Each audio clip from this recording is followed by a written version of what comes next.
contributor for Pride of Detroit, does great work. You guys probably already follow him on Twitter. If you don't, follow him, mcannon313. And he's walking into an absolute shitstorm. Mr. Morgan Cannon, how you doing, my friend?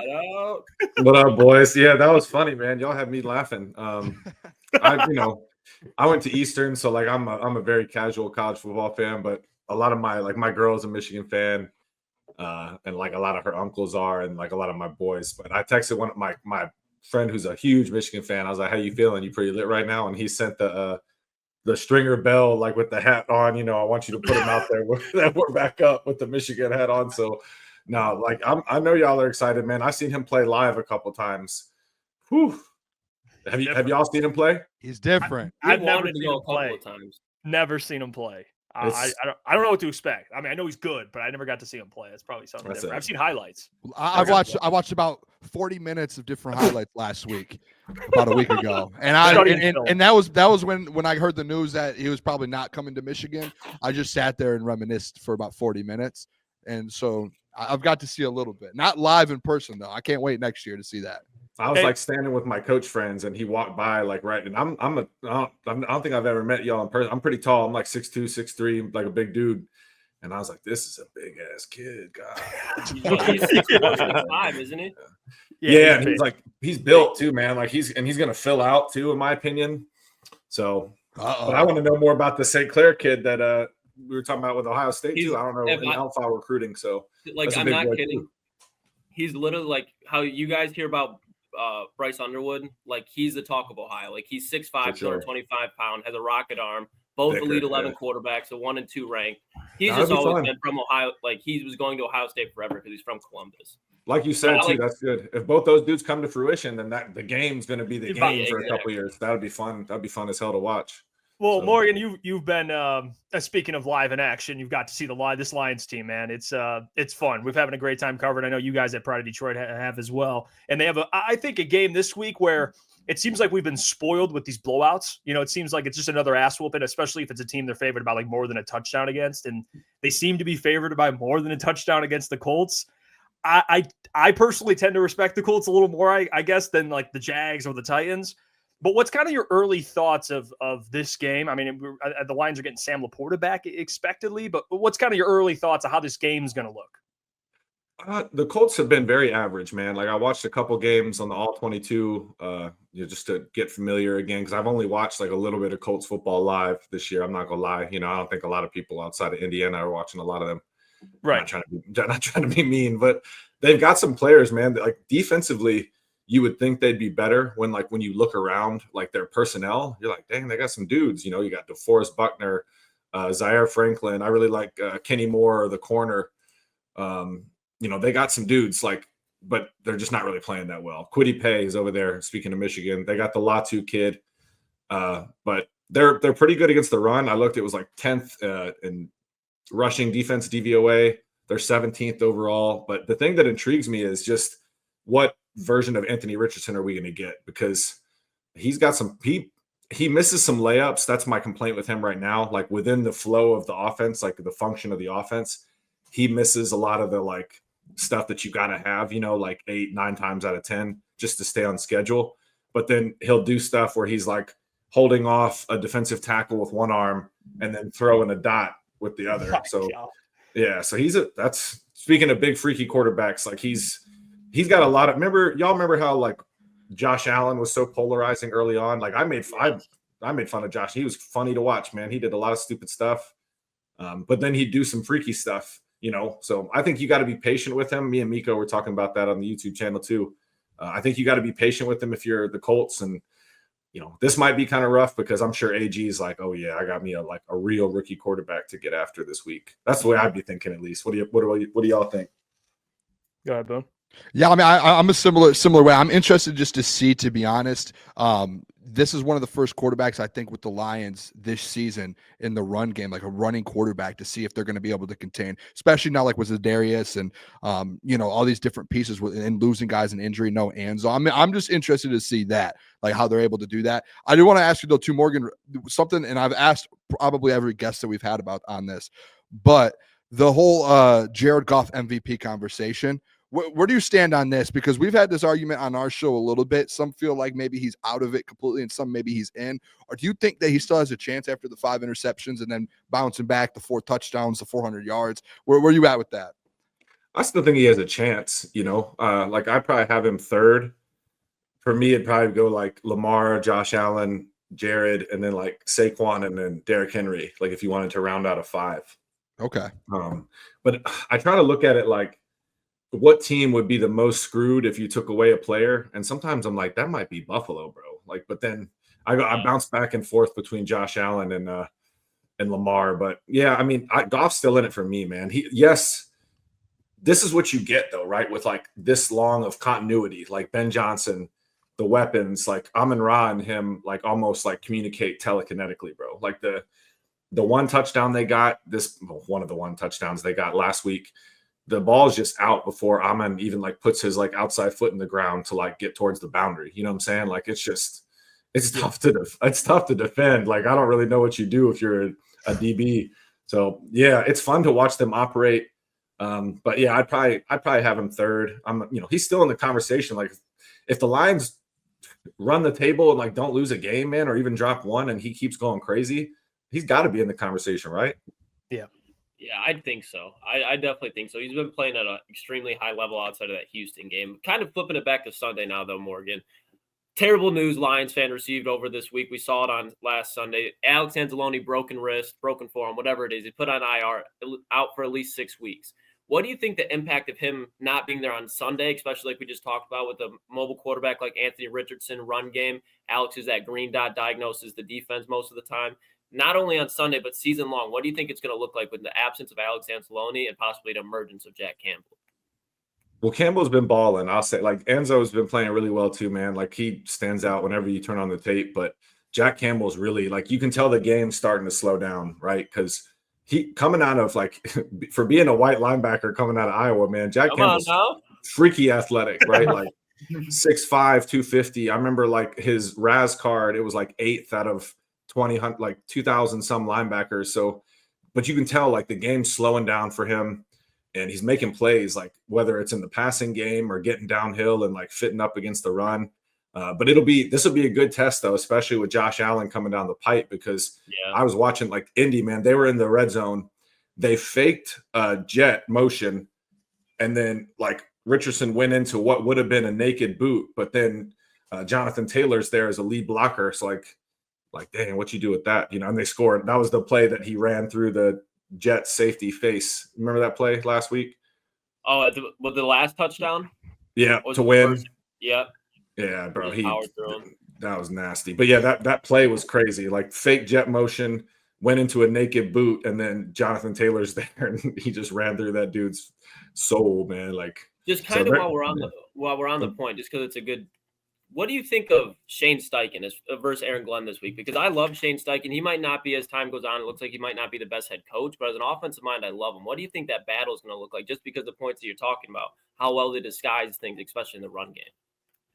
So in my opinion, if I'm AG, like I'm going to make this rookie earn everything. So as y'all know, Aaron Glenn, like the Lions play a ton of man. They play a ton of split safety looks, like too high safety, right? So in my opinion, if I'm AG, I don't want any big plays happening. Like we don't need AD Mitchell getting behind us, Downs, Pittman, nobody. Like make them earn everything, because the way I'd be looking at it is if I'm going to try to make Anthony Richardson string together like 7, 8, 9, 10 good plays.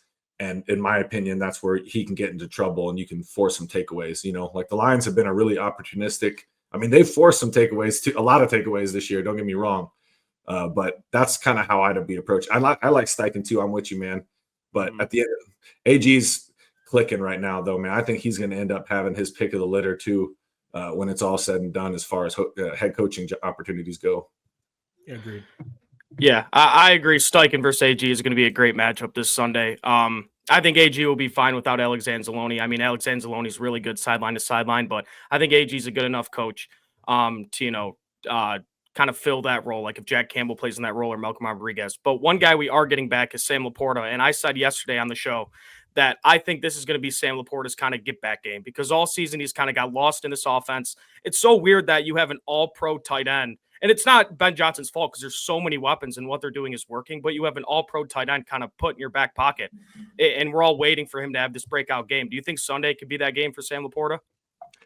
I think so. The only reason I might say like maybe not is because you know how like this coaching staff is famous for like easing people back into the like. I wonder if they'll give Sam like a full complement of snaps from the jump, you know what I mean? Or if they'll kind of ease him back into it. Because at the end of the day, I'm sure they're thinking like, yeah, we'd love to have Sam Laporta for against the Colts, but also we'd love to have him like ready to go for like, you know, a couple of games at Ford Field in January, you know what I'm saying? So, but yeah, that's kind of where I'm at with it. And I like your point too, like Malcolm Rodriguez, I wanted to circle back to that. Been playing really well too. So the Lions kind of have an embarrassment of riches, both on the offensive side of the ball and defense, because you got guys, like you said, Laporta was a second team All-Pro last year, and he's kind of been the forgotten man.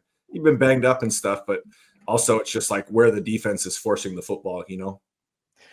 Yeah, I mean, Morgan, another player, speaking of easing guys along, which we had this conversation because the Lions picked up David Long Jr. He was cut by the Dolphins. And it kind of, to me at least, it felt like it went under the radar. I know you guys have been doing, you've been doing a good job covering it, but it seems like Lions fans, you know, I put out a video and I got some shit because I'm over here talking about David Long and I'm like, he's a fine player, but he's been having a rough last 2 years, really good with the Tennessee Titans.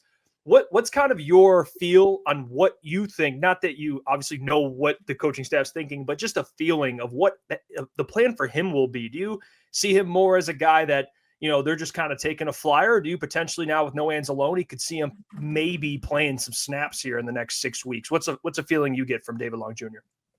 I think they'll let him compete, you know what I'm saying? Because that's what this coaching staff's all about. Yeah. But in my opinion, I almost think you're looking at David Long, like, can he step in and like take some of Jalen Reeves-Maybin's snaps and special teams?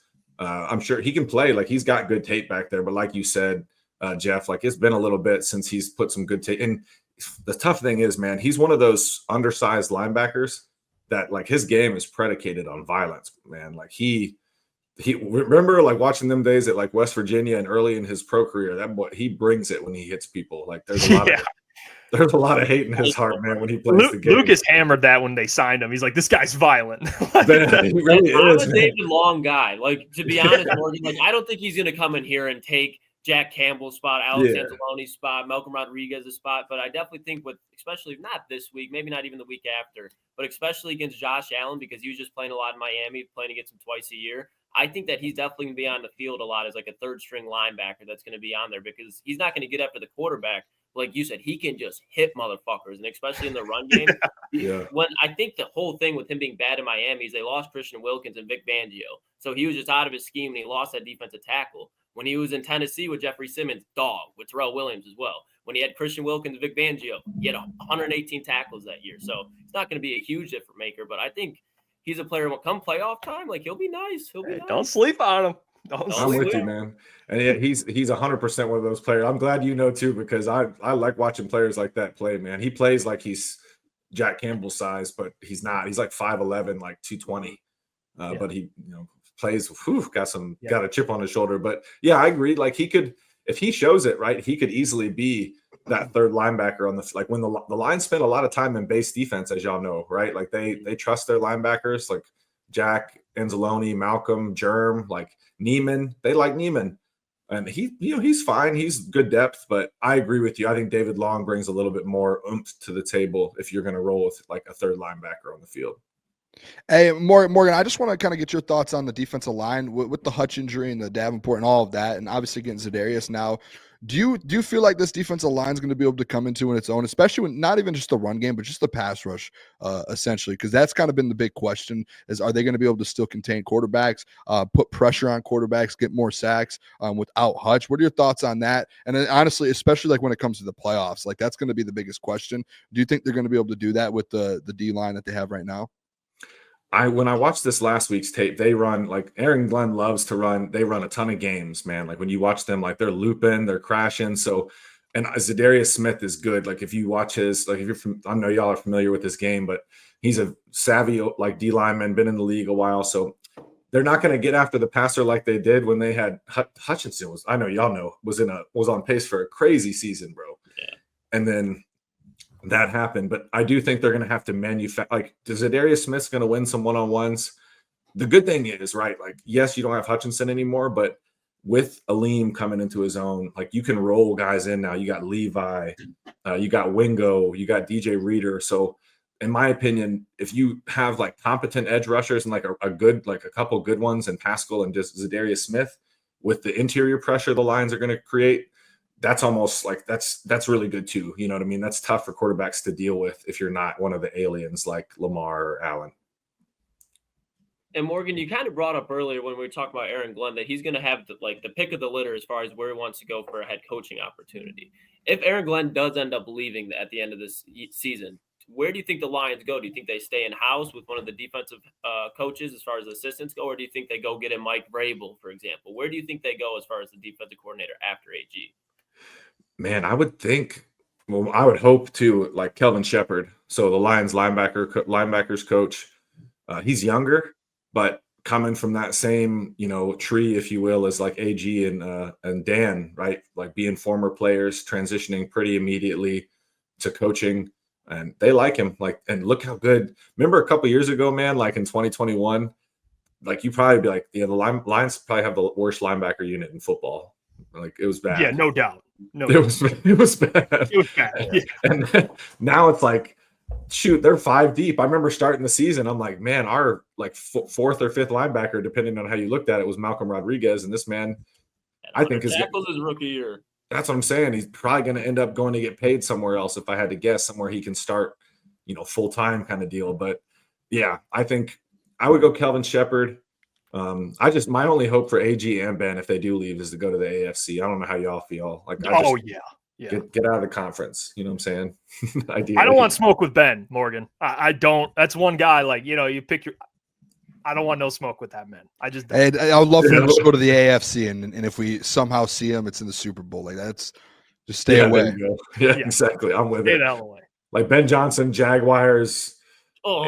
AG Jets. I feel like Khan's gonna how rich that guy is, man. I feel like he could throw a bag at Ben, and that might be it. But we'll see. Go ahead, Caleb.